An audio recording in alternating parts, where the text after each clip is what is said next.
¿Empezamos? Bien. ¿Qué es el gasto cardíaco? El gasto cardíaco están ordenadas sin número, ¿vale? Es decir, no está en el orden de 1, 2, 3, 4, sino más o menos por bloque. Gasto cardíaco, la cantidad de sangre que sale del corazón en un minuto. Recordar que su sinónimo es volumen minuto y en reposo es 5 litros por minuto. Precarga cardíaca, un concepto básico, ¿vale?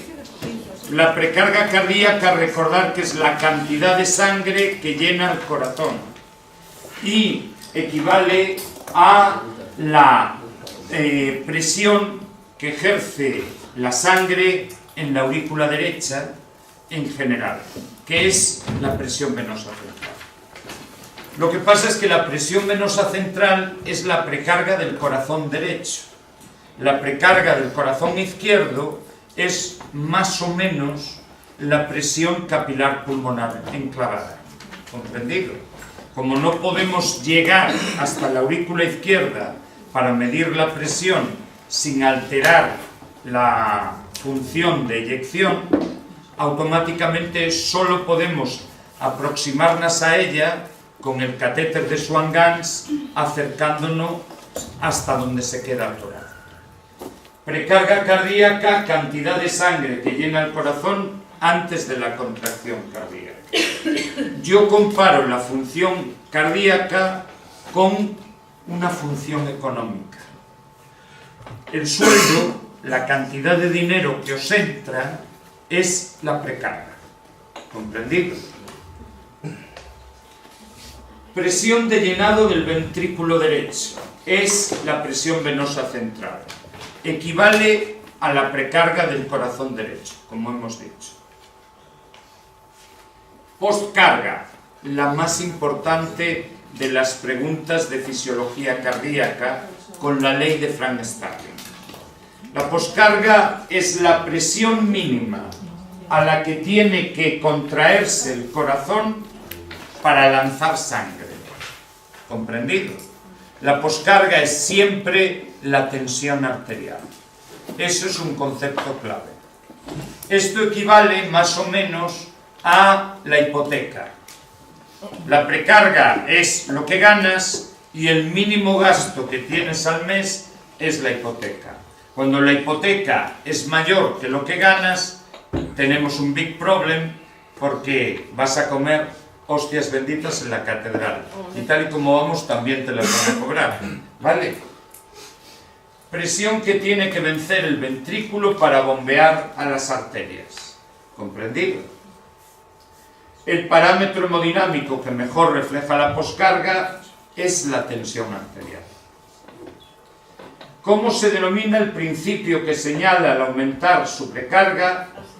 El corazón aumenta su inotropismo. Es el principio de Frank Starling. Recordemos, este principio es un principio básico. A mayor precarga, mayor fuerza de contracción. Y solo hay que recordar que no se cumple en el corazón insuficiente. En el corazón insuficiente falla. Frank Starling y la poscarga son los mínimos conocimientos que hay que tener de fisiología cardíaca elemental, de hemodinámica. ¿Comprendido? Causa del primer ruido cardíaco es el cierre de las válvulas auriculoventriculares. La primera válvula que atraviesa el corazón, la sangre que entra en el corazón, causa el primer ruido cardíaco. El primer ruido cardíaco siempre es fisiológico. Segundo ruido cardíaco es el cierre de las válvulas sigmoideas, arteriales, pulmonar o aórtica.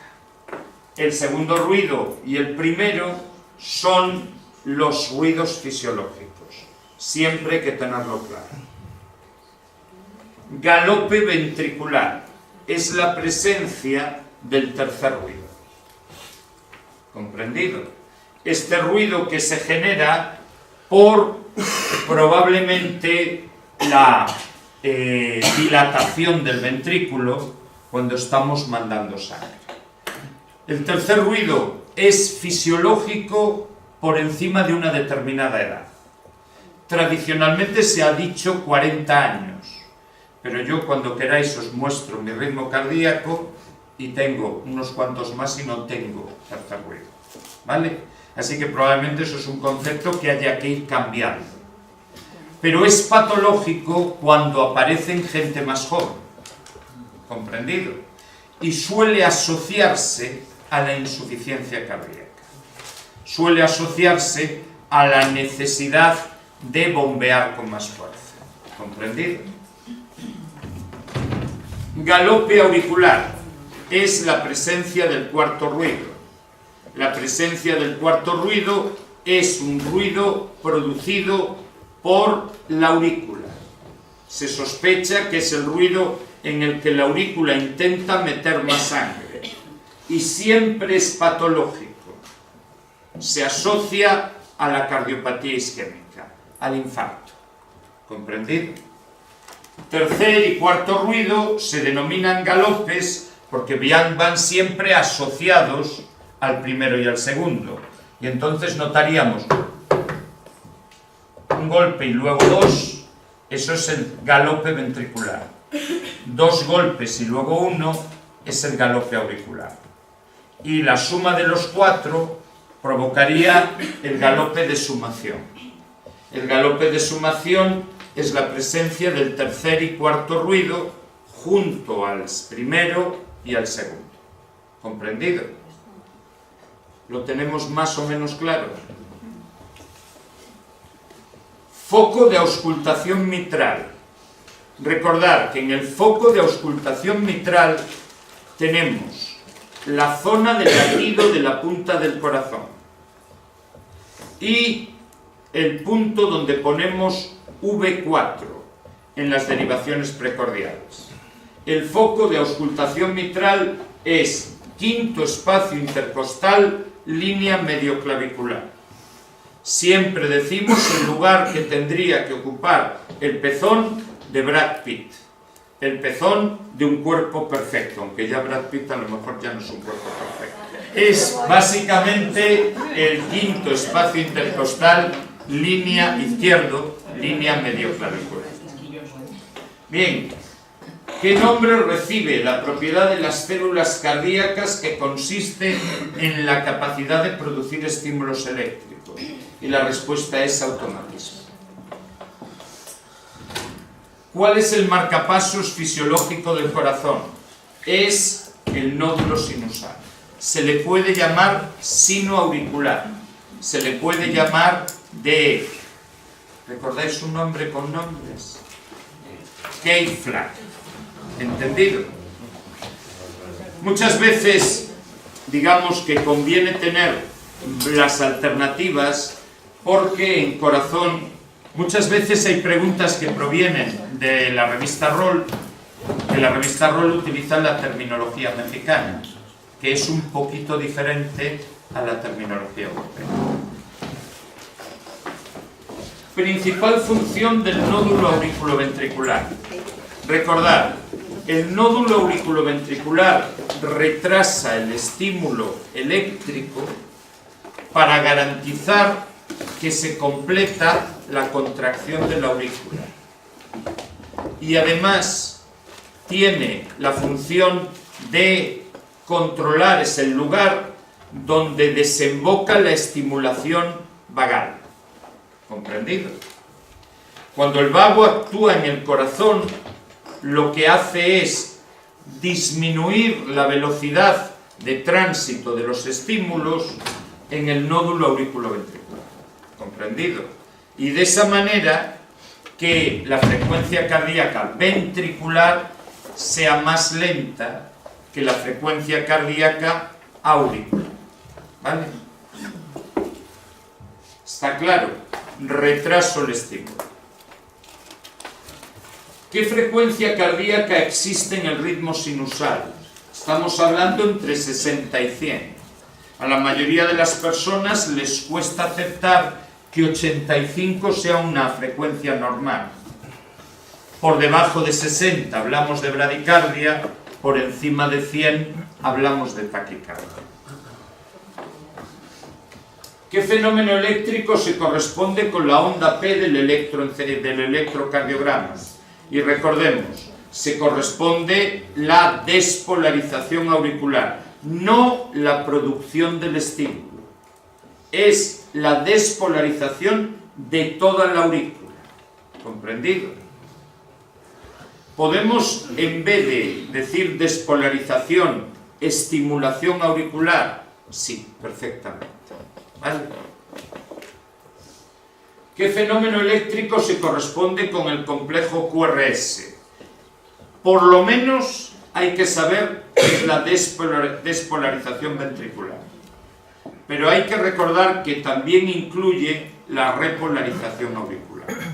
No hay ninguna onda separada que explique la repolarización auricular, pero son los dos fenómenos. ¿Qué fenómeno eléctrico se corresponde con la onda T? Es siempre la repolarización ventricular. ¿Vale? ¿Qué parte del electro se refleja la despolarización del nódulo auriculoventricular? Es el segmento PR. Cuando este segmento PR se alarga, tenemos bloqueos auriculoventriculares.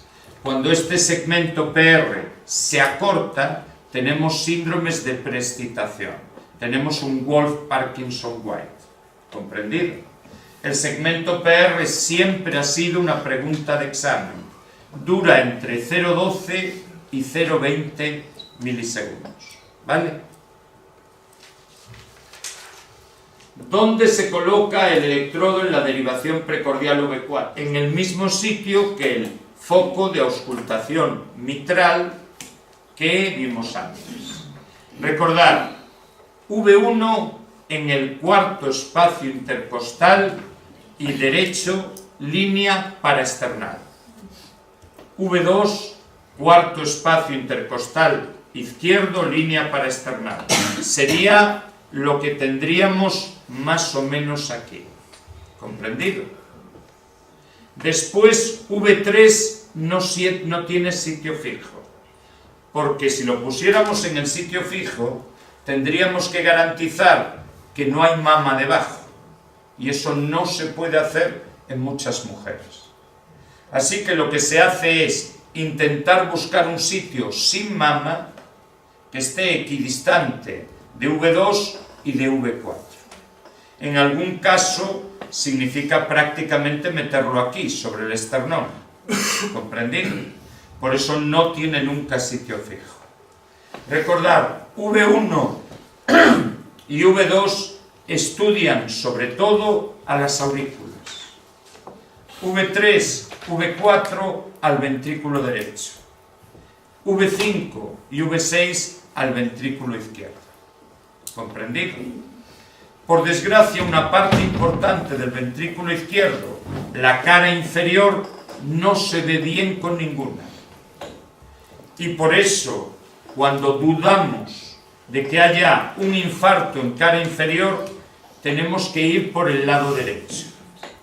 Y tenemos que colocar los electrodos en el mismo sitio del tórax derecho. V3 y V4 mirarían a la cara inferior del corazón, que es todo ventrículo izquierdo. ¿Comprendido?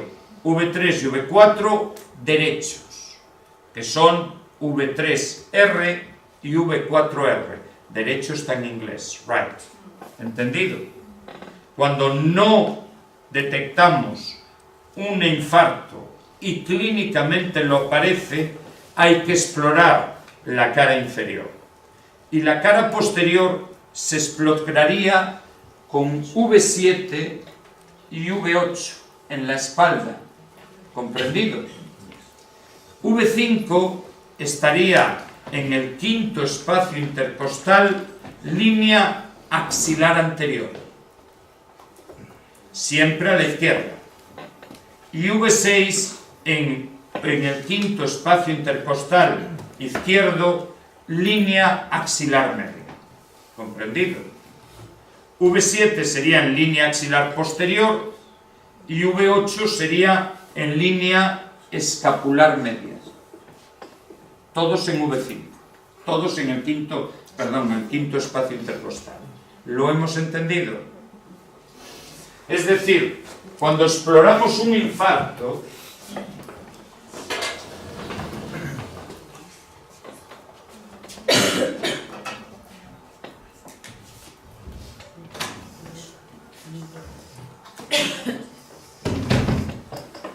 es fácil que la cara inferior del corazón no se vea, porque los electrodos normales están así. Así que exploramos desde aquí V3R y V4R, o exploramos desde detrás V7 y V8. ¿Y no se va hasta V9? ¿Vale? ¿Perdón? ¿No hay V9? Sí, y hay V10 y V11 y V12. Tú lo que vas viendo es toda la dinámica de encontrar la explicación por la cual una persona que tiene una isquemia con probablemente un síncope o una disnea tiene el corazón sano. ¿Entendido? Porque recuerdo, es muy fácil pasarlas por alto. ¿Vale?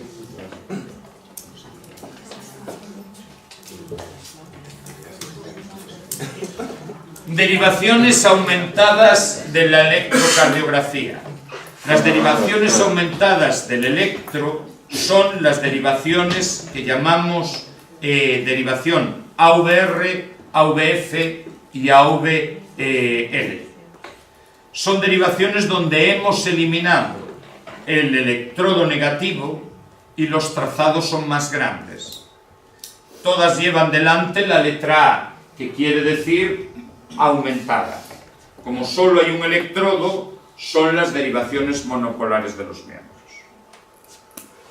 Aquí tenemos en AVR la única derivación que constantemente recoge la onda P como negativa, como hacia abajo. Las demás pueden hacerlo, pero AVR es la única que lo hace siempre. ¿Entendido? Derivación que mejor recoge el trazado eléctrico de las arritmias es D2. D2 es la que va electrodo negativo en el hombro derecho o en el brazo derecho, que sería lo más exacto, electrodo positivo en la pierna izquierda. ¿Comprendido? Esta derivación es una bipolar de los miembros y habría que recordar D1 de hombro a hombro. En la derecha no hay nada positivo, por lo tanto electrodo negativo, electrodo positivo.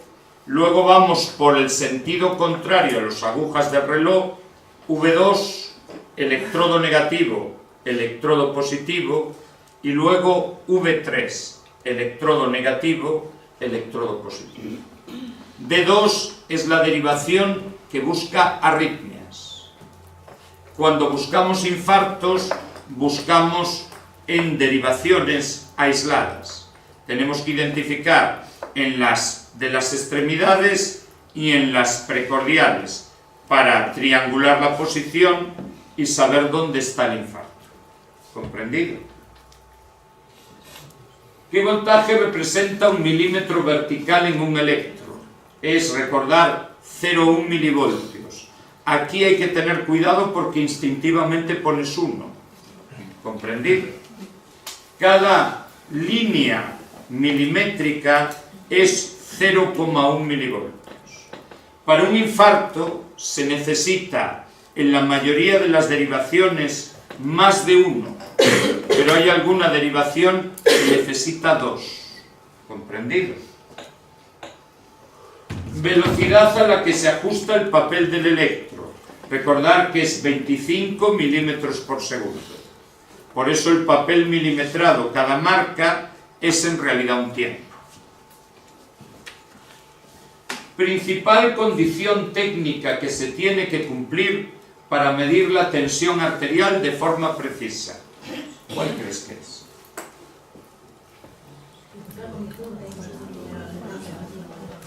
tener el brazo a la altura del corazón.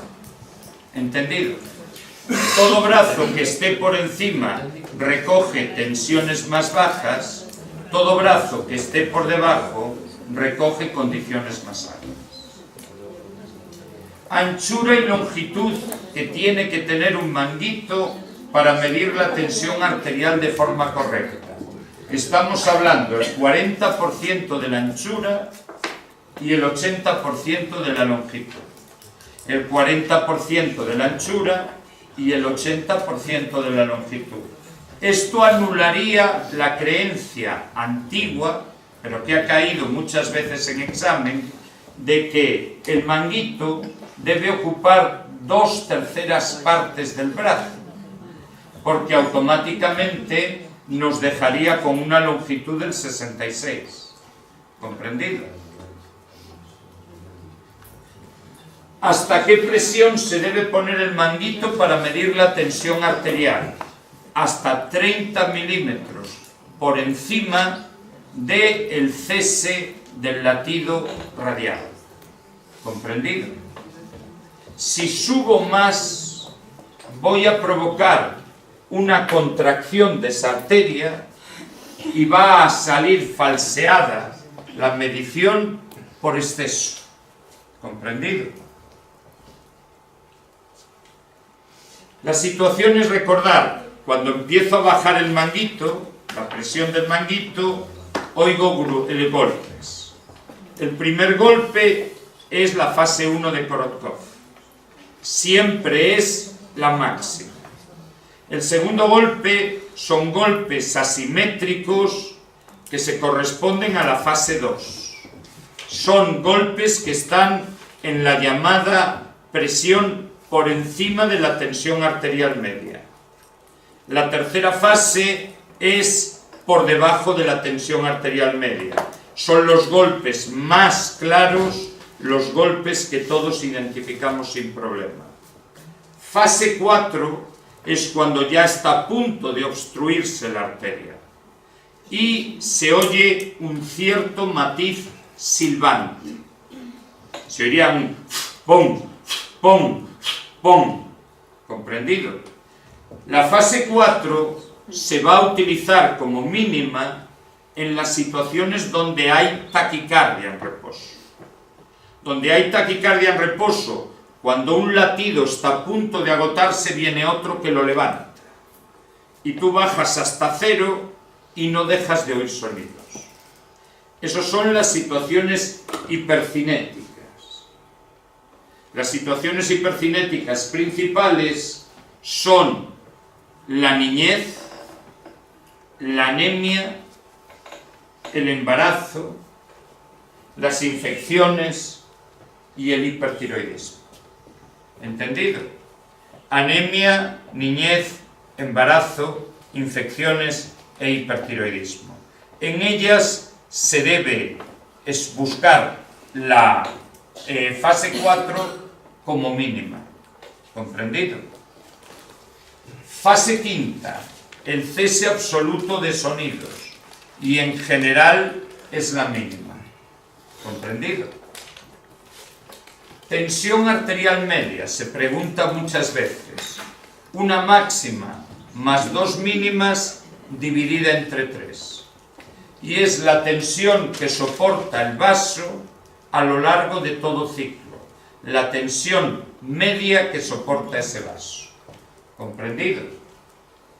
Estamos entendiendo que el valor con máxima y mínima es más difícil de objetivar que un solo número. ¿Vale? Imaginemos que tienes... ¿Cuánto tienes de tensión? 12,8. Lo de 13... No, pues es hipertenso. ¿Eres hipertenso? Bueno. ¿Y tomas tratamiento? Bien. 12,8. Sería 12,8 más 8. Serían 28. Partido entre 3, estaríamos hablando 93,3. ¿Entendido? 93,3 sería la tensión arterial media. ¿Comprendido? Hasta 104 no hay hipertensión. ¿Comprendido? ¿Cómo debemos medir la tensión en sujetos con sospecha de hipotensión ortostática? Sentados y luego de pie. Si de pie la tensión no ha subido, es 10 milímetros más baja, entonces hay hipotensión ortostática. La hipotensión ortostática se mide siempre en todos los pacientes que confiesan marearse al cambiar de postura en el espacio, excepto en las embarazadas. La hipotensión ortostática va a medirse sistemáticamente en diabéticos de larga duración, parkinsonianos y pacientes mayores. ¿Comprendido? Se puede dar el caso de que las tres condiciones se producen en un mismo paciente. ¿Qué dijiste de las embarazadas? Las embarazadas no se mide sentada y de pie. Las embarazadas se mide en decúbito lateral izquierdo y en decúbito supino. Primero en decúbito supino. Si ahí registras una tensión baja que se supera al ponerlo en decúbito lateral izquierdo, tienes el síndrome de hipotensión supina. ¿Entendido? Ella se va a sentir que pierde fuerzas cuando se tumba boca arriba y entonces se objetiva eso en decúbito lateral izquierdo y en decúbito supino. Recordar que hay muchas preguntas de examen que nos recuerdan que la valoración cardiovascular de una embarazada, dígase toma de tensión, dígase auscultación, dígase detección de los ruidos cardíacos, se debe hacer siempre en decúbito lateral izquierdo. ¿Entendido? Insuficiencia cardíaca. Hay dos grandes formas. La forma americana, es decir, tienes esto, esto, esto y esto, tienes insuficiencia cardíaca. Y la forma americana coge los criterios de Framingham y te da dos criterios mayores y uno menor. ¿Comprendido? Es una forma más práctica de definir las enfermedades. Porque si tú eres un hijo puta, vistes con ropa clásica y llevas gomina, perteneces a un partido político que todos sabemos cuál es. ¿Entendido?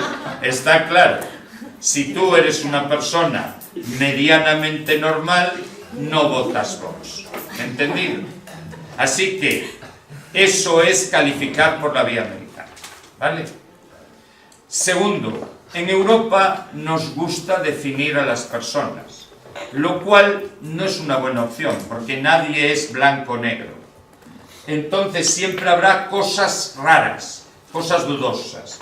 Y la definición de insuficiencia cardíaca es dudosa.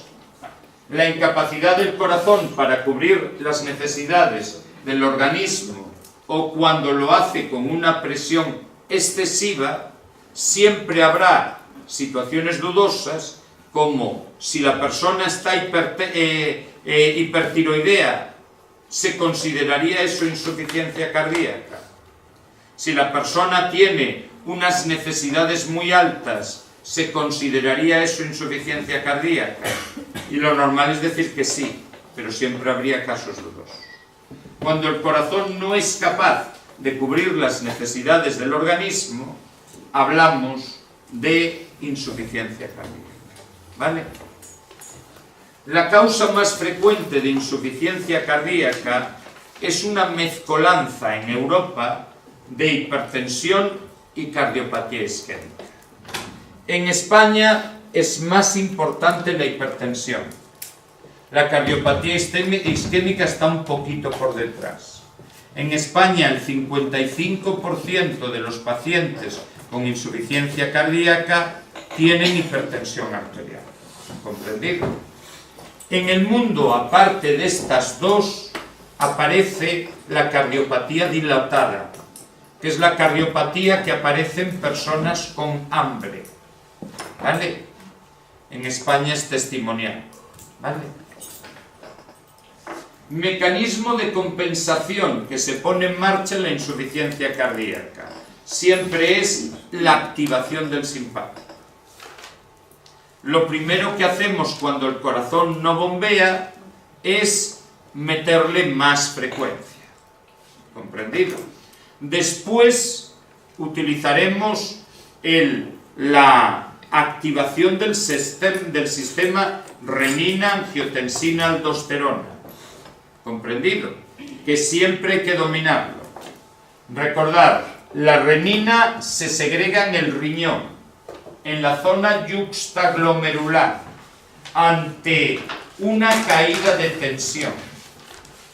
Se envía a la sangre esta enzima, que lo que hace es cortarle la colita a una proteína que fabrica el hígado, que se llama angiotensinógeno.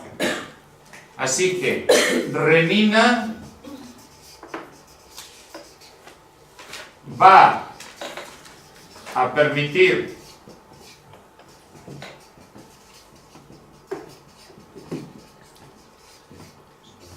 la transformación de angiotensinógeno en angiotensina 1.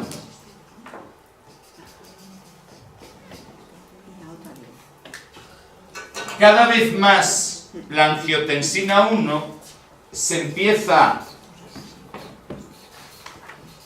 a poner así, AT1, lo cual es peligroso porque nos desorienta muchísimo. ¿Comprendido? Te empiezan a hablar de AT1 y no te están diciendo qué riñón y te puedes perder. La angiotensina 1 no hace nada. La angiotensina 1 va por la sangre hasta llegar al pulmón y allí se transforma en angiotensina 2. El enzima que hace este cambio es el ECA, el enzima convertidor de angiotensina. El ECA es pulmonar. Los medicamentos que bloquean al ECA son los IECAs. Son los que acaban en PRIL. Y son, con los beta bloqueantes, los más importantes de medicación cardiológica. Los IECAs van a bloquear la producción de angiotensina 2 y por lo tanto son medicamentos orientados al control de la tensión arterial, orientados a evitar la hipertensión. Recordar, los IECAs, los que acaban en PRIL, el enalaprilo es probablemente el más famoso ahora, siempre fue los medicamentos como el Capotén, ¿vale? Son siempre responsables de dos preguntas de examen. La primera es la tos, el efecto secundario característico de los IECAs. Un 15% de los pacientes que toman IECAs tosen, una tos irritativa continua que dura semanas y no se calma ni durmiendo. Ese 15% no puede tomar IECAs y debería tomar ARA2, antagonistas de los receptores de angiotensina 2, los medicamentos que acaban en TAN. ¿Comprendido? El olmesartán es el más famoso en los últimos años. ¿Comprendido? Estos ARA2 no tienen tos. ¿Entendido? El segundo efecto es que tenéis que recordar que un IECA está terminantemente prohibido en el embarazo, porque cierra los vasos placentarios. Es un matafetos. Nunca se da un IECA en el embarazo. ¿Comprendido? Estos dos efectos son sagrados. Incorporamos hoy un tercer concepto, que es renal. El IECA es uno de los pocos medicamentos que cuando la insuficiencia renal es muy leve, es beneficioso. Pero cuando la insuficiencia renal es grave, no se puede usar. ¿Entendido? En cuanto baje la frecuencia, la filtración glomerular de 30, hay que estudiar mucho ese IECA. ¿Comprendido? Porque puede poner en peligro la cantidad de sangre que llega al riñón. ¿Comprendido? Hay una combinación IECA, diuréticos y AINES, no se pueden usar en personas que tienen una insuficiencia renal muy grave. ¿Vale? Esa combinación triple es un peligro. Te puede dejar sin riñón a la mínima. El IECA y el ARA2 hacen lo mismo. Por lo tanto, esas recomendaciones son aplicables también a los ARA2, a los TANs. ¿Comprendido? ¿Sí? Por último, la angiotensina 2 sube la tensión, pero también inicia el proceso de activación de la aldosterona. La aldosterona se va a segregar de la cápsula suprarrenal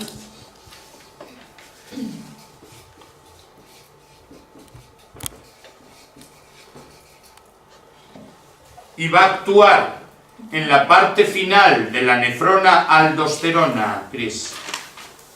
¿Qué es lo que no ves, mi reina? Bien. La aldosterona va a reabsorber sodio y cloro y con el agua y va a echar potasio. ¿Comprendido? La aldosterona va a subir el sodio y el agua y va a hacer perder potasio. ¿Comprendido? Y por desgracia va a actuar sobre el corazón mandándole crecer, mandándole hipertrofiarse. ¿Comprendido? Así que en los procesos cardíacos la aldosterona hay que bloquearla con un diurético. ¿Me podéis decir el nombre del diurético que bloquea la aldosterona? La espironolactona. La espironolactona impedirá que se produzca una hipertrofia cardíaca. ¿Comprendido? Los diuréticos retentores de potasio. ¿Vale?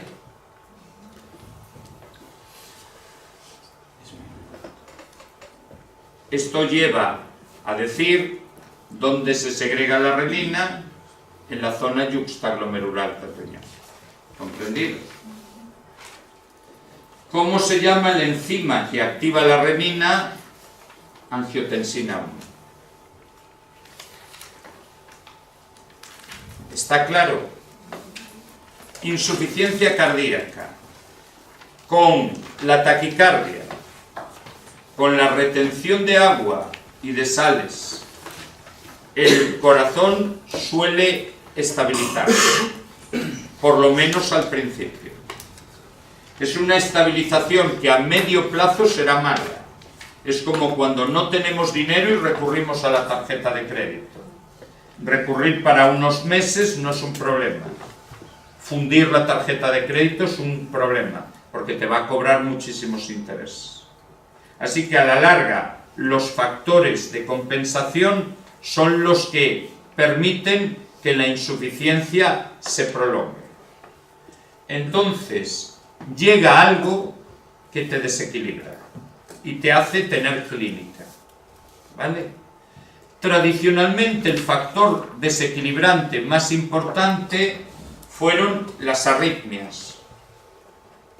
Antes eran las infecciones. Pero ahora casi todo el mundo señala como principal elemento de desequilibrio el abandono puntual del tratamiento.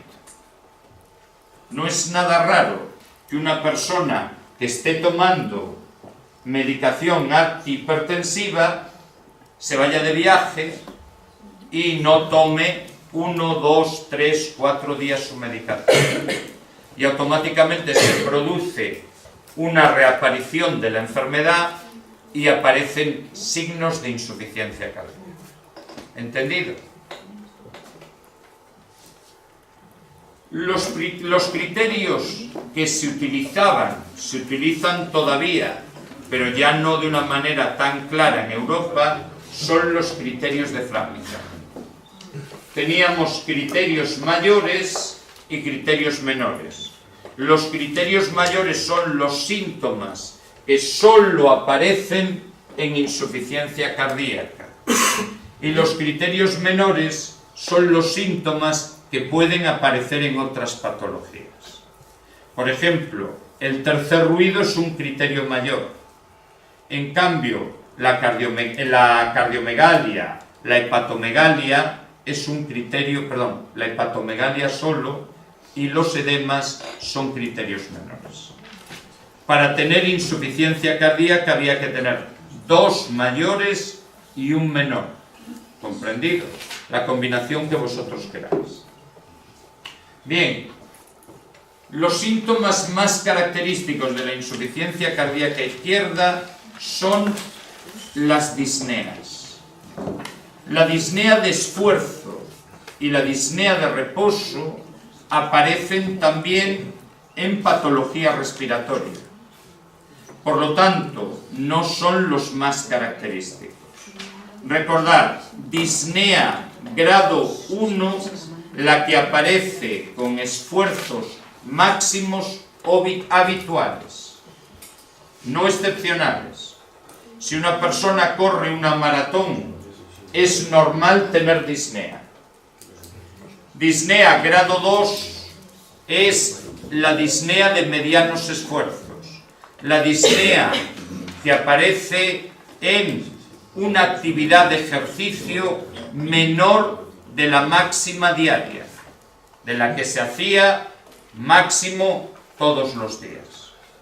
Disnea grado 3 es disnea de mínimos esfuerzos, lo que significa que aparece al andar 100 metros. Y disnea grado 4 era disnea de reposo, la que aparecía sin hacer actividad física. La disnea de esfuerzo es siempre una pregunta clave de respiratorio y de corazón. Prácticamente son las mismas, solo cambia un poquito la percepción de disnea de reposo, ¿vale? En cambio, la disnea paroxística nocturna solo aparece en enfermedades cardíacas. Estamos hablando del asma cardiac. Estamos hablando de la situación donde al tumbarnos no hay disnea. Eso, recordar, es ortopnea. No hay disnea hasta pasados unas horas, cuando el líquido que se ha extravasado en los edemas se reabsorbe. Y ese líquido aumenta el retorno venoso y al llegar al pulmón obstruye, comprime los bronquios y acaba despertándonos después de llevar dormidos 2-3 horas con un ataque de asma. La persona tiene sibilancias y se alivia al bajar los pies de la cama. No se alivia de forma inmediata al subir la postura, tarda algo de tiempo. La disnea paroxística nocturna es un dato característico de la insuficiencia cardíaca, por lo tanto sería un criterio mayor. ¿Comprendido? Disnea grado 2 de la insuficiencia cardíaca, disnea de esfuerzos moderados, disnea que aparece normalmente al tratar de seguir el ritmo de una persona de tu edad en terreno llano o al tratar de subir por una pendiente poco inclinada. ¿Entendido? La insuficiencia cardíaca derecha, en cambio, no tiene ningún dato pulmonar. No aparecen ni disneas ni toses. Puede aparecer pleuritis, puede aparecer una hidrotórax. En la insuficiencia cardíaca derecha, los datos claves son la ingurgitación yugular, la hepatomegalia, probablemente con ascitis, pero mucho tiempo después, y el edema de pies. ¿Entendido? Ingurgitación yugular y hepatomegalia son los datos claves de la insuficiencia cardíaca derecha. ¿Antes que los edemas? ¿Qué? Antes que los edemas. Suelen aparecer los edemas. El problema es que aparecen más en relación con la medicación que con el propio proceso causal. ¿Entendido? Hoy te tomas cualquier calcioantagonista con un ARA2 o con un IECA y se te inflan las piernas. ¿Entiendes? Entonces, en su evolución, lo más característico es que el edema aparece antes que la hepatomegalia. ¿Comprendido? En las enfermedades de hígado es al contrario. La hepatomegalia aparece antes que el edema. ¿Entendido? Bien. Fármaco inotropo positivo. Fármaco donde el corazón bombea más. La capacidad inotrópica, el inotropismo, es la fuerza de contracción de este corazón. ¿Comprendido? Los fármacos inotropo positivos suelen ser las digoxinas, pueden ser las adrenalinas, ¿vale? Son fármacos para que el corazón tenga más fuerza al bombear y normalmente los administramos cuando hay una insuficiencia cardíaca. Bien, esos fármacos están representadas por la digoxina, un fármaco extraordinariamente tóxico. Este fármaco proviene de la dedalera, esta planta que se utiliza en Galicia, en los pueblos, para inflar y explotarla. ¿Vale? No sé qué nombre tiene, porque tiene varios nombres, pero, ¿cómo? Campanillas. No. Campanillas. Podríamos decir, pero la campanilla no es un nombre gallego. ¿Vale? ¿Cómo se llama? Bilitroque. Sí, sí, son violetas. Bilitroque, nunca lo había oído así. Pero bueno, los que somos de ciudad no lo podemos saber. ¿Vale? Yo distingo ahora las cosas de pasear con el perro, pero hace tiempo que no. Esa planta, cuando la metes, se llama dedalera porque en determinados juegos se metía dentro del dedo, ¿no? Y es un veneno potentísimo. Una dosis muy pequeñita mata. Así que siempre hay que manejarla con cuidado. Depende fundamentalmente de la cantidad de potasio. Cuando la cantidad de potasio baja, el potasio y la digoxina entran en la célula cardíaca por el mismo mecanismo. Al no haber potasio, entra más digoxina y automáticamente producirá un problema severo. Ese problema severo es doble. Bloqueará la conducción del nódulo auriculoventricular, podrán aparecer bloqueos auriculoventriculares graves y segundo, producirá extrasístoles, producirá latidos de más, pero no 1, ni 2, ni 3, sino empezará a pegar latidos por todos los lados. Por eso, los enfermos que consumen digoxina deben tener mucho cuidado con la hipopotasemia, que suele aparecer disfrazada con el consumo de diuréticos no espironolactónicos, diuréticos como las tiacidas o la furosemida, donde en los dos se pierden potasio. Normalmente, el primer dato que nos identificaría una intoxicación digitálica es la alteración digestiva, las náuseas y los vómitos. ¿Entendido?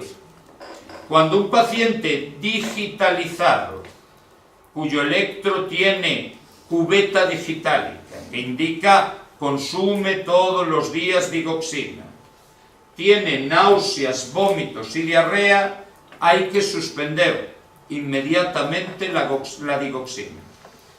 Ante las náuseas y los vómitos, suspensión inmediata de la digoxina. ¿Comprendido? El tratamiento específico de la intoxicación digitálica es una pregunta braga. No es probablemente de corazón, es de crítico. Se utiliza los anticuerpos antidigoxina. ¿Entendido? Ese es el antídoto. Antes de existir estos anticuerpos, nos la jugábamos con potasio. ¿Comprendido? Y dábamos medicación contra los extrasístoles. Dábamos medicación como era la miodarona o la lidocaína. ¿Comprendido? Hoy se dan anticuerpos, primera opción, sin lugar a dudas. ¿Vale? Recordad, en la intoxicación digitálica, desfibrilar es inútil. Porque al segundo siguiente de haber desfibrilado, vuelve a haber extrasístoles que hacen que el corazón empiece a fibrilar. ¿Entendido? Siempre anticuerpos antidigoxina como preguntas de examen. Bien, la medición de la tensión arterial genera problemas. He de advertiros que ya han llegado guías que empiezan a cuestionar que la tensión arterial patológica sea 140/90 o más. Ya empieza a hablarse de 130/80. ¿Entendido? Todavía es una guía extranjera, ¿vale? Es una guía que todavía no ha sido pasada a ningún organismo español. Como parte de estas recomendaciones entran en las recomendaciones de la Sociedad Europea de Atención a Situaciones Críticas, y esa se reúne el año 20, hasta ese momento no la interpretaremos como verdadera. Por lo tanto, en una consulta, cuando la medición la hace un sanitario, se considera tensión arterial alta a toda tensión que sea igual o mayor de 140/90. Siempre que la tensión la mida un sanitario. Esto es mucho más claro cuando el sanitario es el médico. En las enfermeras a lo mejor es el primer grupo donde se baja ese nivel de tensión. ¿Entendido? Si en cambio lo medimos por un ANFA o por un mapa, sí os puede sorprender. Se ha demostrado que los errores de medición, las hipertensiones de bata blanca, son el doble con el médico que con la enfermera. Porque la persona sabe que la enfermera no le va a quitar nada, porque no hace un tratamiento del caso la mayoría de las veces. Entonces va sin acojonarse. En cambio el médico le va a decir: fuera el choricito, fuera el vinito, fuera el tabaquito, fuera la viagrita, todo eso. Y por eso va más tranquilo. El día que está muy próximo, que vosotros os encarguéis de forma autónoma de los crónicos, ya tendréis la misma bata blanca que los médicos, ya veréis. ¿Entendido? Bien, recordad, la hipertrofia cardíaca es el crecimiento de las paredes ventriculares. Cuando estamos ante hipertensión, la hipertrofia es concéntrica. Quiere decir, crece la pared y disminuye la luz. Por desgracia, nunca puede crecer el apartado vascular. Así que la hipertrofia no solo hace que el corazón sea gigantesco, y acabe necesitando trasplante, sino que predispone al infarto. La hipertrofia es cojonuda si está controlada, pero cuando está descontrolada predispone al infarto de manera muy clara. Bien, hipertensión que provoca una hipertrofia del ventrículo izquierdo. Aquí la OMS también se columpió un huevo. Daño orgánico leve. ¿Vale? Cuando es algo que predispone al infarto, podríamos decir, hombre, si es al principio, vale. ¿Qué es lo que pasa? La OMS tiene el problema de que da recomendaciones para todo el planeta. Y no es lo mismo la atención sanitaria en España que en el Camerún. ¿Vale? En el Camerún tener una hipertrofia por hipertensión es el menor de los problemas. Entonces, eso es leve. Lo grave es que se estén muriendo de hambre. ¿Comprendido? Dato más precoz de afectación renal en la hipertensión es la microproteinuria. ¿Entendido? La microproteinuria es el elemento que define el deterioro renal. El deterioro renal siempre se valora por la proteinuria. ¿Comprendido? Cuando la proteinuria aparece, sabemos que tarde o temprano van a aparecer los otros datos. ¿Comprendido? Aparece mucho antes que una alteración de electro, que una visualización de un Doppler, que cualquier cosa. La microproteinuria es el dato más precoz. Hipertensión enmascarada. Tenemos fenómenos de bata blanca. Fenómenos donde la persona llega al centro de salud, al hospital, y le toma la tensión, ¡boom!, le sale muy alta. Pero tenemos el proceso contrario. Tenemos el proceso de personas que cuando llegan al centro de salud, la tensión se normaliza. Que pueda ser que se acojone y se paralice, vale. Pero lo que está claro es que las cifras de tensión cada vez son más complejas. Porque empezamos a valorar si esto de 140-90 no es real. Es la valoración ante sanitarios. Para evitar las hipertensiones enmascaradas, nosotros acabaremos utilizando AMPAs y MAPAs. ¿Vale? Bien. ¿Cuál creéis que es la recomendación que se haría? Estamos hablando de una coartación aórtica. Lo que os decía en pediatría. Un chavalín de 15 años con hipertensión tiene la mayor probabilidad del mundo de ser una coartación aórtica. Era leve hasta que desarrolló cuerpo. Cuando desarrolló cuerpo, se lió. Ya necesitaba su corazón más sangre, porque había que mantener al cachomán, y ya se nota la hipertensión. ¿Comprendido? Normalmente, hipertensión en gente menor de 25, siempre pensaremos en coartación aórtica. Causa más frecuente de hipertensión. Recordad, la que no existe, la esencial. La que no la hemos encontrado. Que cada vez tenemos más claro que es un mal funcionamiento de la renina, perfecto. Pero no suele haber pruebas. No suele haber ni renina alta. Suele ser algo misterioso, pero creemos que es un desajuste en el funcionamiento de la renina. ¿Comprendido? La causa más frecuente de hipertensión secundaria, evidentemente, es la renovascular.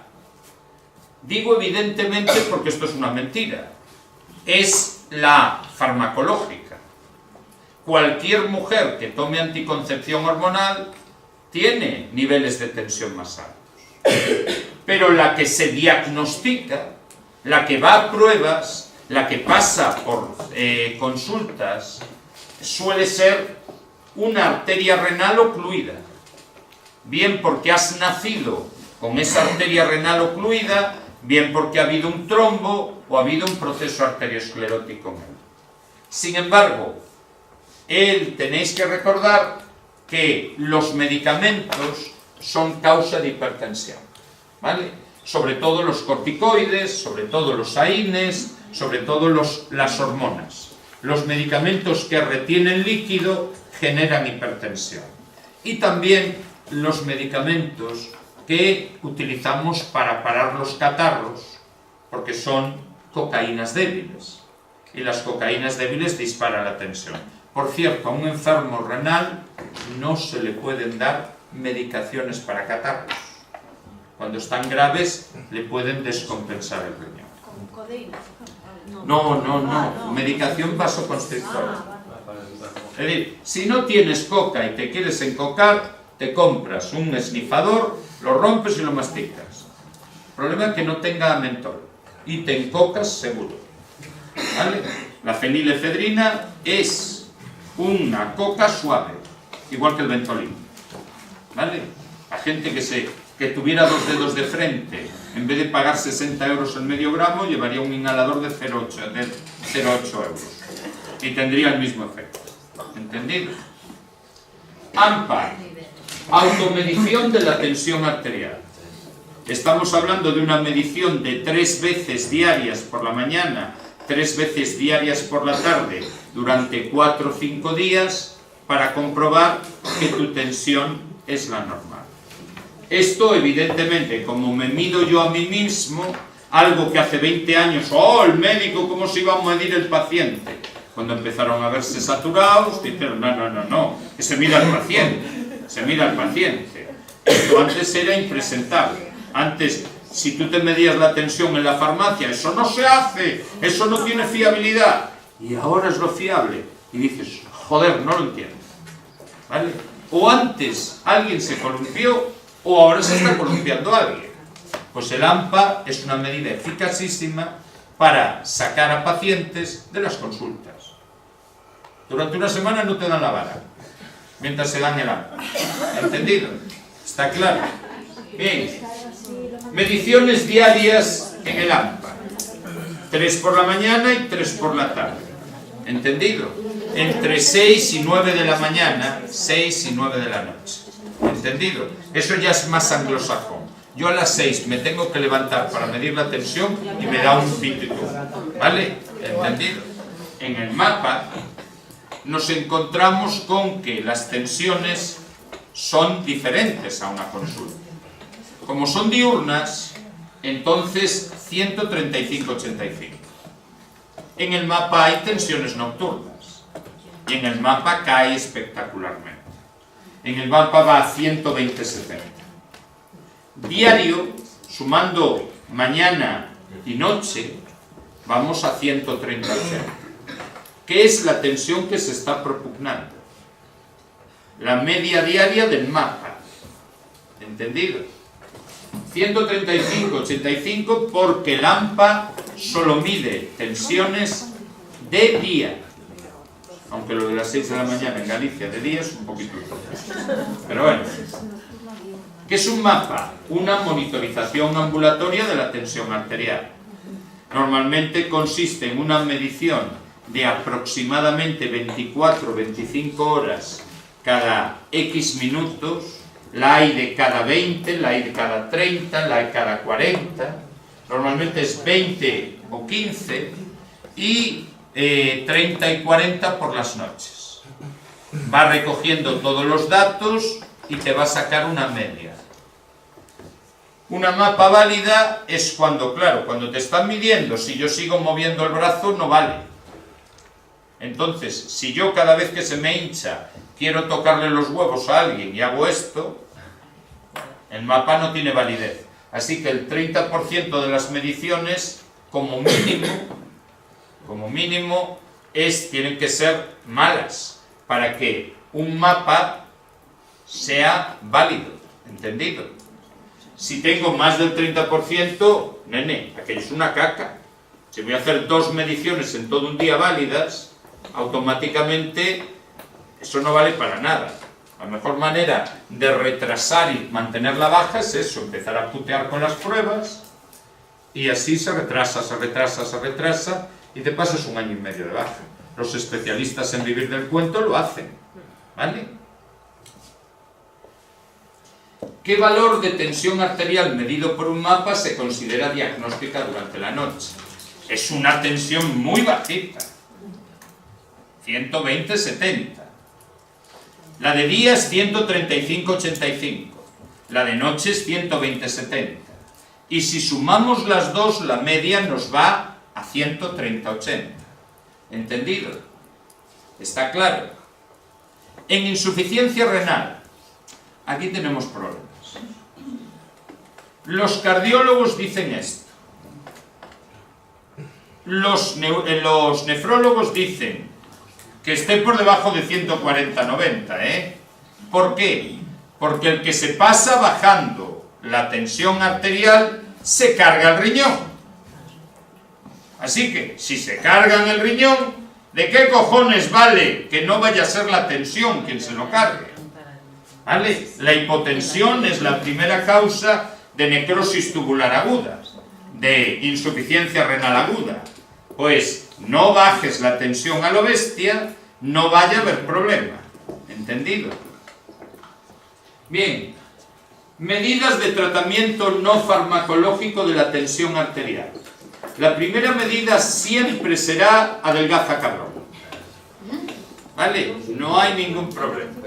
Cada vez que penséis en bajar la tensión arterial, pensáis en mí. ¿Vale? Adelgaza cabrón. Por cada 10 kilos que bajamos, bajamos una porrada de milímetros de mercurio. Y bajan todos. ¿Vale? La segunda medida probablemente sea reducir el consumo de alcohol. Y ahí aparecerían las mediciones de alcohol que vimos el otro día. ¿Os acordáis cuánto tenía que beber una persona que fuera de sexo masculino? 168. ¿Vale? ¿Y cuánto tenía que beber una mujer de sexo femenino? Bueno, son redundantes. Reducir el consumo de alcohol. El alcohol altera la función renal.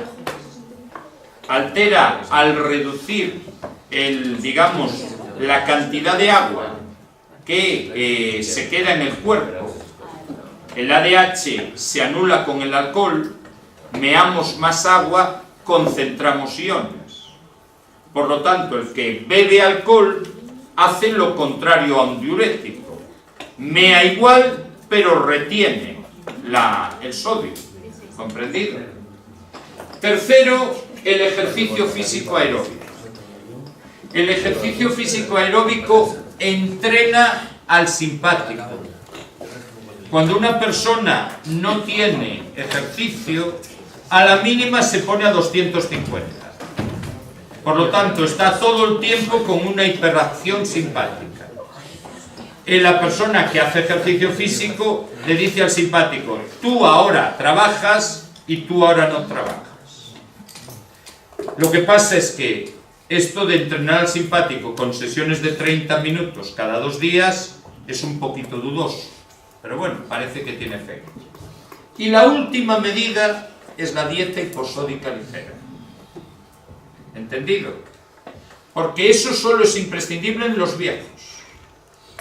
En los jóvenes haces dieta hiposódica y no les influye a la mitad. No les hace nada.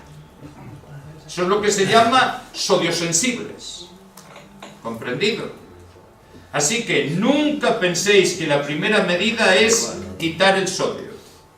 Es la cuarta. ¿Comprendido? Bien. Medida no farmacológica más eficaz en la hipertensión. Adelgaza, cabrón. No hay otra. ¿Vale? Debería haber una regla. Que los gordos tuviésemos que pagar el doble por medicación antihipertensiva.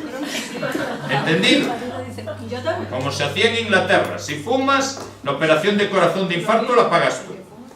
¿Entendido? Y sería una idea cojonuda. Si le tocas el dinerito, ya verás como la gente deja de fumar el cañetito.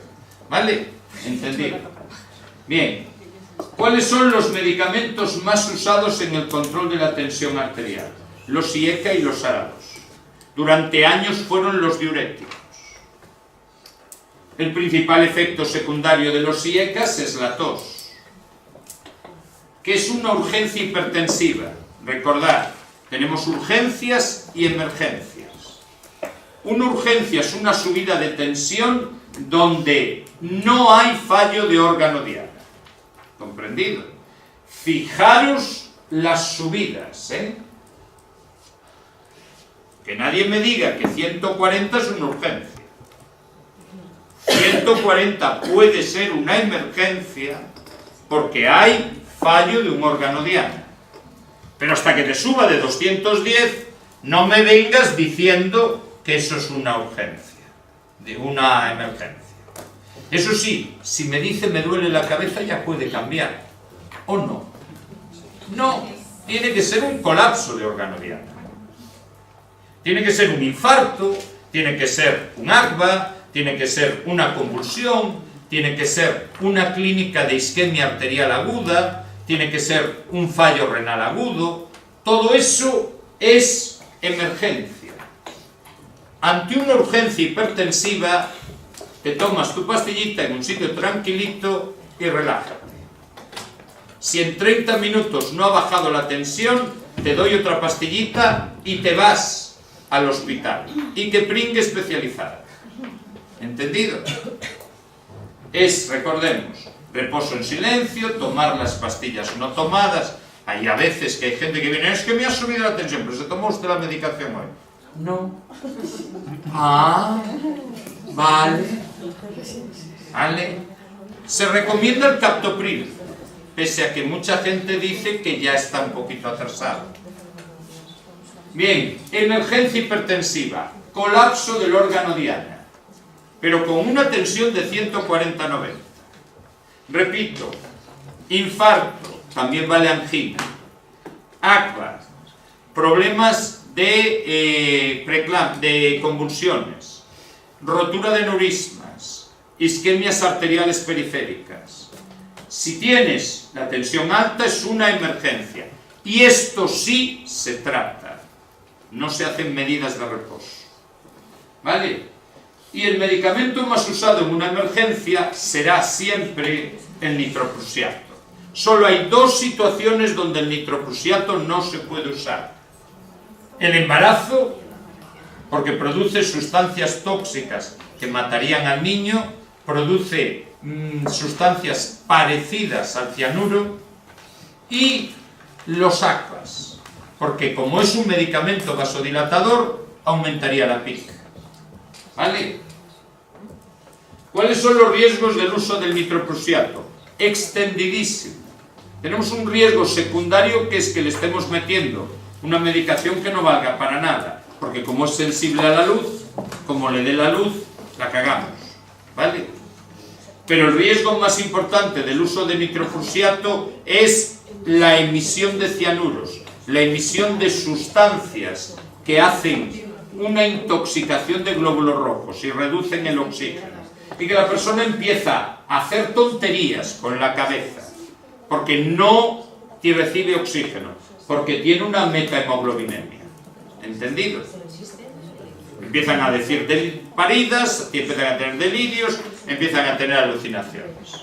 Por eso el nitroprusiato no se puede dar más de 3 días. ¿Entendido?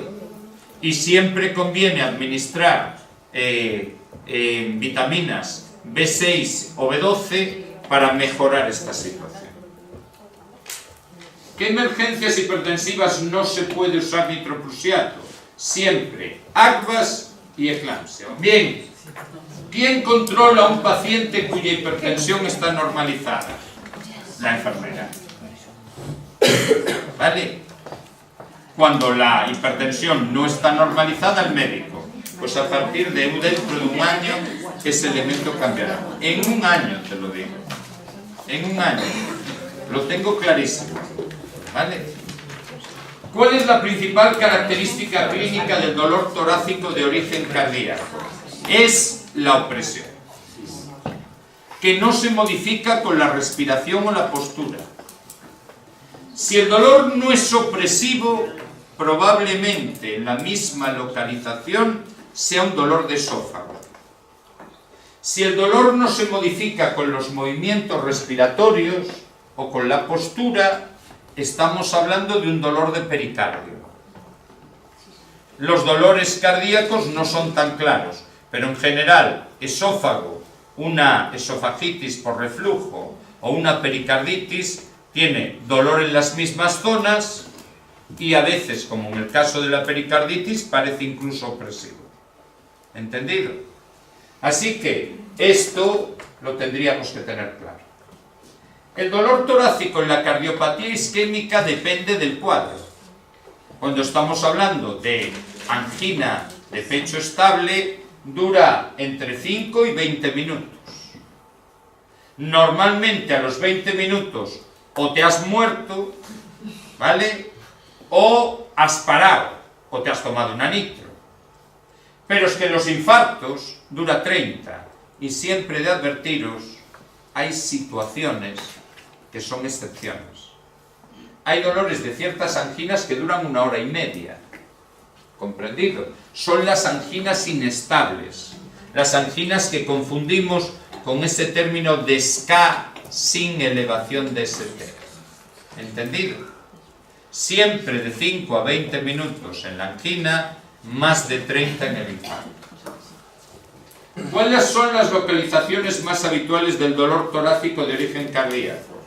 Todos nos vamos al brazo izquierdo. No.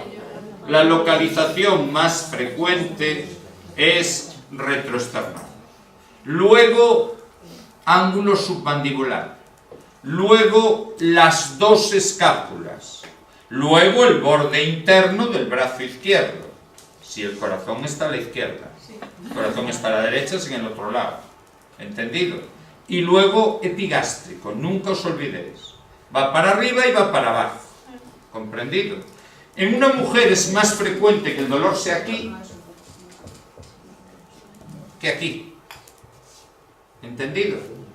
Así que hay que prestar atención al carácter opresivo y que no se modifica con la postura. ¿Entendido? Ahí tenemos más o menos todo. ¿Vale? Bien. Causa más frecuente de la cardiopatía isquémica. Causa casi única. Es la arteriosclerosis, ¿vale? Pero siempre hay que recordar que un pequeño porcentaje de casos donde tenemos una arteritis o donde tenemos espasmos de la coronaria. Y en el caso de mi mujer, estrés, fue un síndrome de Takotsubo. ¿Entendido? Entonces, siempre arteriosclerosis en el 90 y tantos, pero no es solo arteriosclerosis, ¿vale? Principales factores de riesgo de la cardiopatía isquémica, con los que averiguamos el riesgo cardiovascular. Son hipercolesterolemia, tabaquismo, hipertensión. No me empecéis a decir, Chema, tienes problemas. Yo solo tenía hipertensión, la tengo controlada. Ni fumo, mi colesterol está mejor que el vuestro. Pues eso es el riesgo cardiovascular. Eso y la edad. La edad y el sexo masculino. Por desgracia no tengo ninguna intención de cambiarme de sexo a estas alturas de la vida. ¿Vale? Bien, primera actuación ante una angina estable. Sin lugar a dudas, pastillita de nitroglicerina. Aunque yo recomendaría antes para lo que estás haciendo. ¿Vale? A lo mejor es más sano recomendarle que pare que se tome la pastillita. Porque si para tomarse la pastillita tiene que volver corriendo a casa, la llevamos clara. ¿Vale? Bien. ¿Cuáles son los efectos secundarios más habituales de la nitroglicerina? Siempre es la hipotensión. Pero nunca olvidemos que al principio hay cefalea y están hipercolorados. Y la cefalea puede ser tan intensa que las personas dejen de tomar la medicación. ¿Vale? ¿Está claro? La hipotensión obliga a aconsejar a los pacientes que tomen la pastilla sentados y hay gente que dice incluso acostado. Pero tomar una pastilla acostada es jodido. Con el Viagra no tomes nitroglicerina. ¿Vale? No es al revés. No es nitroglicerina con Viagra. Es si te has tomado Viagra y te empieza a doler el pecho, no se te ocurra tomar nitroglicerina en 24 horas. Porque te da un yuyu. ¿Entendido? Casi todas las muertes de Viagra en cardiópatas fueron por esto. Al tomar el Viagra, flash, se empezó a doler el pecho Y la respuesta automatizada es: me tomo una nitro, hipotensión máxima y pater noster, por polvo moremos, por polvo seamos. ¿Vale? ¿Entendido? A ver, entre las clases altas esta combinación ha causado una mortalidad brutal. Botín murió por esto. ¿Entendido? Hay que ser honestos. Está alterando la economía del país el uso del Viagra. Yo propongo que se le diga a la gente Cabernet. ¿Vale? Alternativa a la nitroglicerina en los tratamientos de angina estable. Os recuerdo que la nitroglicerina es un fármaco que tiene una enorme tolerancia. Si yo tomara nitroglicerina en sesión de mañana, tarde y noche, al tercer día ya no haría efecto. Por lo tanto, tomo nitroglicerina 12 horas al día. Y las otras 12 tomo betabloqueantes, que no es lo mismo. Que no es lo mismo. Y que tienen efectos diferentes. Los betabloqueantes tienen una serie de elementos que hay que ser conscientes. De que estamos hablando de una medicación que baja tensión y frecuencia. Siempre. Entonces, tiene además unos efectos en asmáticos, tiene unos efectos en vasculópatas, tiene unos efectos en funciones como son pues partos. ¿Vale? Parámetros se monitorizan con un tratamiento de betabloqueantes. Recordemos que son las preguntas más frecuentes. De medicación práctica, la pregunta más frecuente es esa. Una enfermera monitoriza tensión arterial y frecuencia cardíaca siempre que da un LOL. Si la frecuencia cardíaca baja de 50 y la tensión arterial baja de 80, adiós LOL. Si hay una bradicardia, si hay una hipotensión, el betabloqueante hay que suspenderlo. ¿Comprendido? Pero se monitorizan los dos elementos, no uno. ¿Comprendido? ¿Está claro? Bien, ¿qué es una angina inestable? Una angina inestable es una angina que no está relacionada con la actividad física, con las emociones, con las comilonas, con las situaciones de sobrecarga cardíaca y sobre todo que no responde a la nitroglicerina y puede estar provocada en reposo. ¿Vale? La angina inestable es aquella que ha cambiado sus características en el último mes.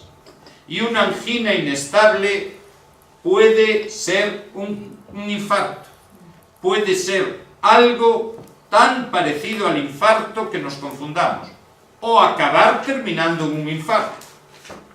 ¿Comprendido? Porque la mitad de las anginas producen infartos después. ¿Comprendido?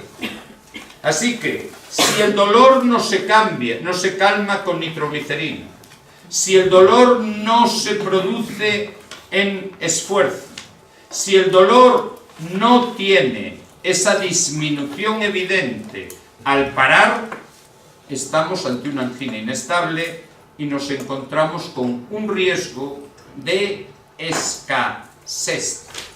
¿Entendido?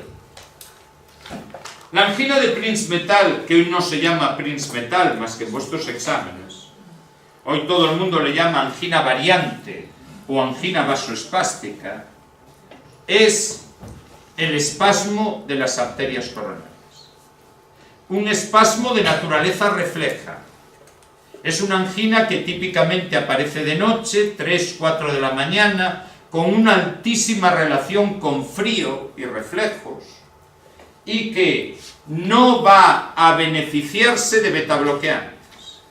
Como alguien utilice un betabloqueante en esta patología, la angina va a durar más. Va a durar más. Y normalmente en un periodo de tiempo corto, la angina cede. Es la única angina la única angina que tiene el mismo trazado electrocardiográfico de un infarto, porque el espasmo es total, ¿comprendido? Es una angina con elevación del ST, pero que se ha normalizado antes de 15 minutos, ¿comprendido? Por lo tanto, pertenece al cuadro de los escafés.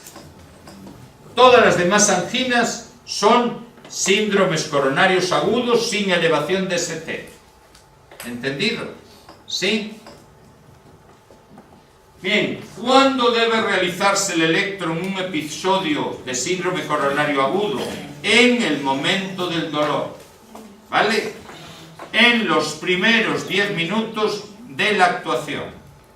¿De qué vale hacerle un electro cuando al paciente ya no le duele?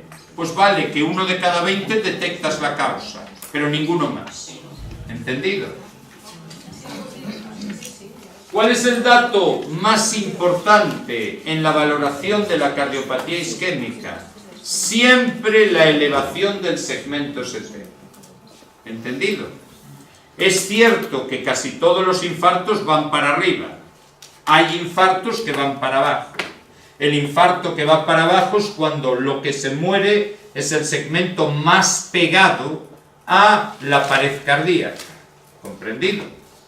Ese infarto epicárdico es el que altera totalmente el equilibrio. Pero normalmente son elevaciones del ST. ¿Comprendido?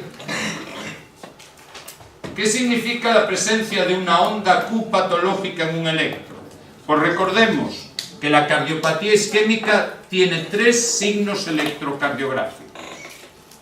El primero es la inversión de la T. La inversión de la T es lo que normalmente llamamos, ¿cómo le llamamos? A ver, electrocardiográficamente. Le llamamos angina, le llamamos lesión, le llamamos hipoxia, le llamamos isquemia. ¿Vale? La inversión de la onda T no tiene clínica. No es un dato que se asocie con nada. Es solo el primer paso que nos dice eso no recibe suficiente sangre. ¿Comprendido? ¿Está claro? Una inversión de la onda T dice, como no tomes medidas, te va a llegar el malo y te va a comer todo lo que tengas plantado. Después, lo siento, ¿vale? Si queréis, me controlo. Pero que a estas alturas de la semana estoy incontrolable. ¿Vale? Bien, segundo detalle. Si se aparece una elevación del segmento ST, eso lo vamos a calificar de lesión. Eso nos va a indicar, en la mayoría de los casos, repito, excepto en la angina de Prince-Metal, nos va a calificar de infarto la situación. ¿Vale? Y la tercera es la onda Q. La onda Q patológica. La onda Q más ancha y más profunda. Una onda que tenga una anchura muy grande y que tenga una profundidad de más del 30% de la onda R. La onda Q patológica siempre indica un infarto transmural. Siempre indica que el infarto se acaba de cargar las 2 zonas del miocardio. ¿Vale? El miocardio tiene como 2 zonas diferentes. ¿Vale? Tiene la zona que está pegada a la luz, que esa está acostumbrada a pasar hambre. ¿Comprendido? Así que cuando esa se queda sin oxígeno, no suele haber infarto. Y la zona que está pegada a la pared. La zona que está pegada a la pared no suele pasar hambre. Así que cuando le aparece a él la isquemia, vamos muy jodidos. ¿Comprendido? Cuando las 2 zonas se mueren, tenemos un infarto transmural. Y el infarto transmural origina la onda Q patológica. Claro, si se muere todo el espesor de la pared, puede haber aneurismas cardíacos, puede haber rotura del corazón, porque esa zona ha quedado debilitada entera. Pero lo más importante recordar es que esa zona va a aparecer en el electro hasta el final de los días. Porque la desnivelación del ST, en cuanto se muera la zona del corazón, desaparece del electro. Por eso a veces haces un electro y no ves el infarto. Porque al morir el tejido, desapareció la desnivelación. Eso. ¿Vale? Lo siento, tengo la boca seca. Entonces, generalmente tenemos que tener esto claro. Tenemos tres datos. La inversión de la T solo nos orienta de isquemias inespecíficas. No se corresponde con el concepto angina de pecho. Cualquiera de nosotros puede tener ahora inversiones. La elevación del segmento ST es una situación grave y la onda Q es hipergrave. Por eso definíamos antes a los infartos: infartos no Q, infartos Q. ¿Entendido? ¿Está claro? El infarto no Q es el más frecuente. Es más del 60% del infarto. ¿Lo tenemos claro? Bien, mejor marcador del infarto de miocardio. Buah, aquí tenemos una discusión siempre. A ver, el músculo y el corazón se parecen mucho. El corazón y el músculo utilizan enzimas para obtener energía. Utilizan enzimas para hacer la contracción muscular. Utilizan enzimas para recuperarse del trabajo. Esos enzimas, cuando se muere el músculo o el corazón, van a sangre y se convierten en marcadores. ¿Vale? Actualmente, el marcador que mejor detecta un infarto siempre serán las troponinas. ¿Entendido? Las troponinas siempre serán el infarto más seguro. En el 91% de los infartos hay troponinas altas. ¿Entendido? ¿Está claro? ¿Es posible que en el otro 9% falle? Sí. Pero es muy probable que sean normales. Por eso se repite. ¿Cuál es el problema de la troponina? Que en un puñetero examen alguien no se dio cuenta de lo que estaba escribiendo y nos metió cuál es el enzima más específico. Y todos interpretamos, que es lo normal, cuál es el más característico del infarto. Y pusimos troponina. Y aquel señor nos puso la CPK más valiosa, la CPK-MB. Y nos dejó a todos con la luna de Valencia, que yo creo que ni se dio cuenta de lo que había puesto, el del tribunal. Entró en internet y le salió una hoja. Además, en aquel momento entrabas en internet y el primero que te salía decía eso. No exploró ni dos veces. Es indignante. Más específica quería decir que si no está alto no hay infarto. Por eso seguimos pidiendo la CPK-MB. Si tú tienes una troponina que te da negativa y una CPK-MB que te da negativa, hostia, aquello no es un infarto. ¿Comprendido? Pero si te da positiva, la troponina es en el 91% infarto, la CPK-MB solo en el 85%. El otro 15% es, mira, es la hostia que me di hoy por la mañana en la ducha, que resbalé y tengo un moratón en la cosa y me jodió músculo. O la inyección intramuscular que me metió ayer la Marisa para no sé qué cosa. ¿Entendido? Marisa era la enfermera tradicional de mi mujer. ¿Vale? Entonces, las inyecciones intramusculares están prohibidas en el entorno de la cardiopatía isquémica.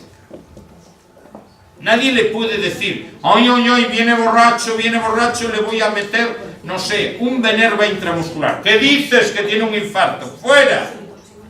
¿Entendido? Intramuscular nunca en el entorno del infarto.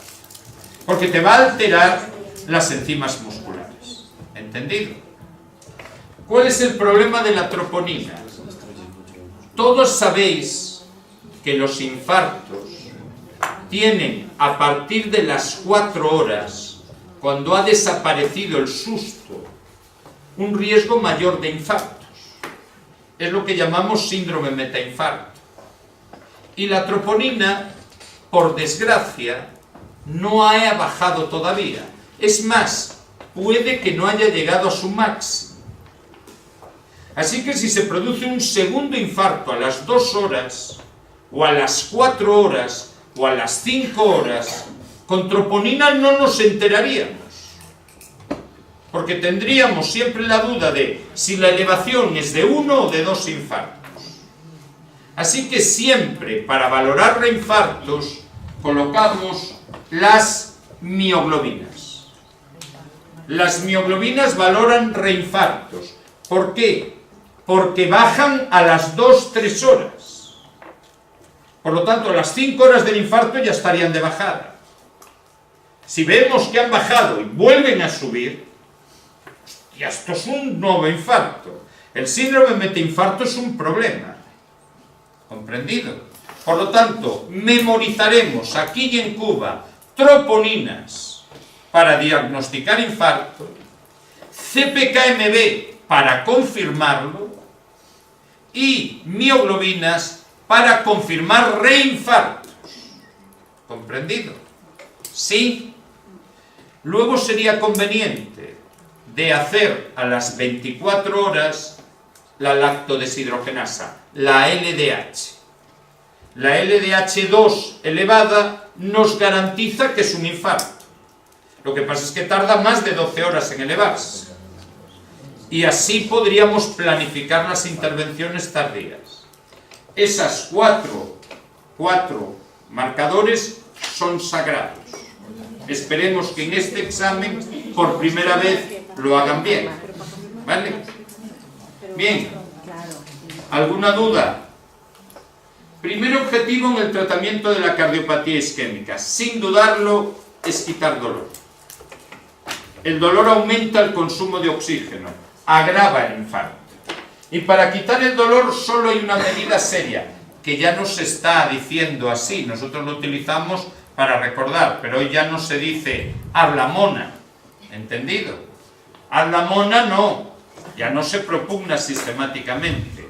Mona es morfina, si hay hipotensión, meperidina, dolantina, oxígeno, nitroglicerina y aspirina, ¿comprendido? Mona es cómo quito el dolor. Pero recordad, puedo quitar el dolor con otros medicamentos. Puedo quitar el dolor con anestesia general. Puedo quitar el dolor incluso con fenitoína. Puedo quitar el dolor con medicamentos como los betabloqueantes o los IECAs. ¿Entendido?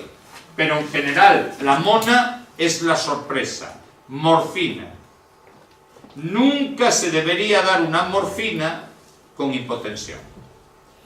Porque entonces la hipotensión se agravaría y tendríamos más infarto. Si yo he dado nitroglicerina, en la segunda pastilla después debería monitorizar la tensión.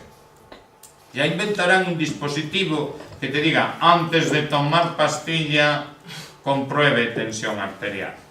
¿Vale?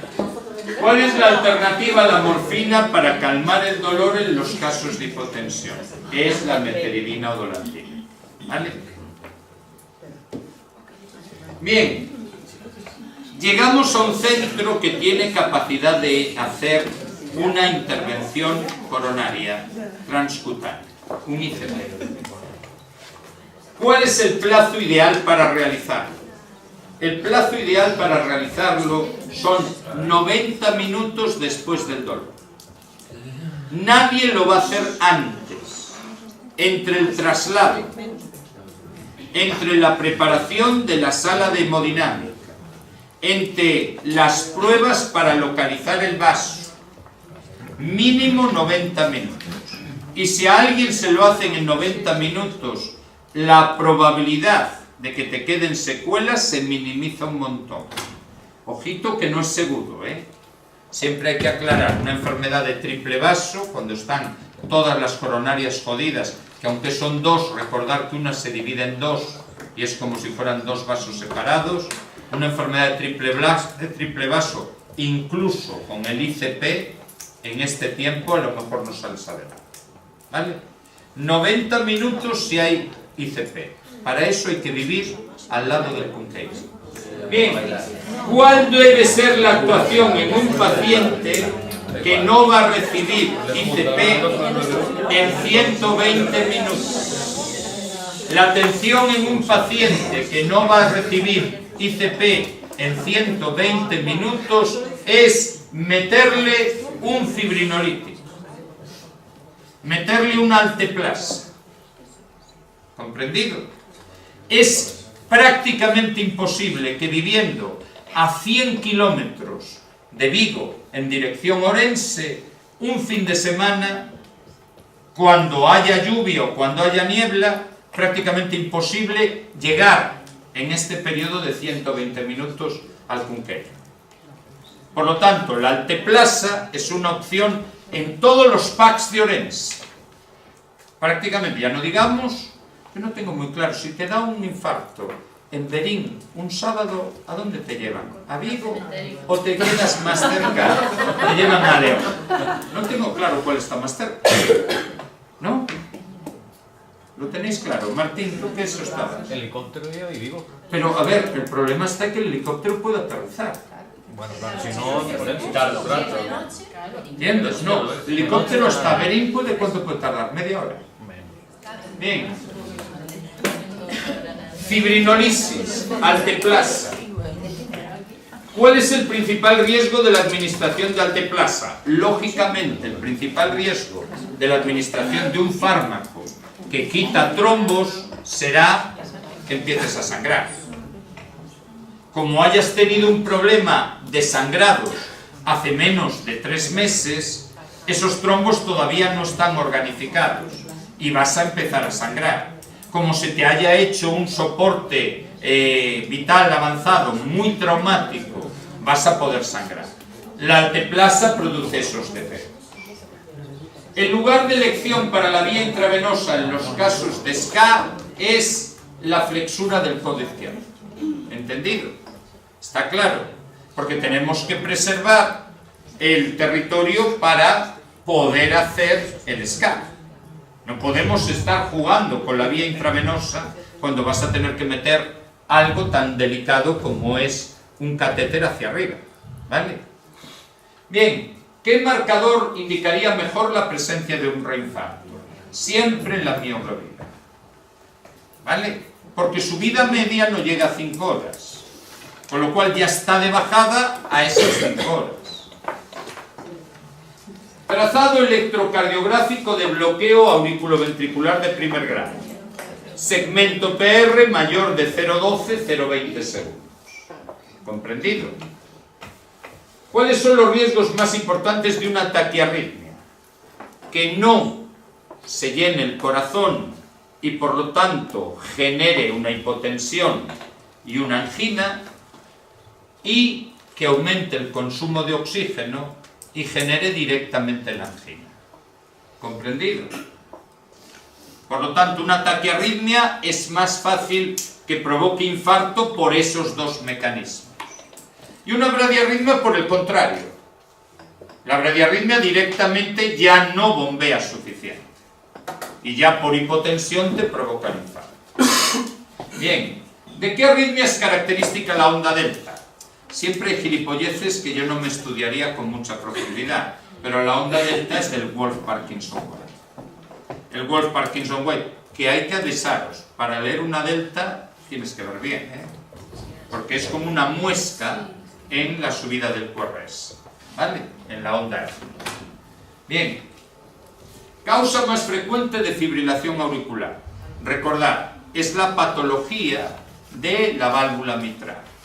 ¿Entendido? Cuando la válvula mitral se cierra, la aurícula va a crecer y eso origina fibrilación auricular.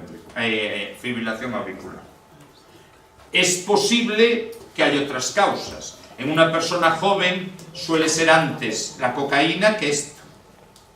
Pero todas las patologías de la válvula mitral donde haya una estenosis mitral van a acabar causando fibrilación auricular. Eso sería corazón. ¿Vale? Evidentemente en corazón faltan temas de crítica.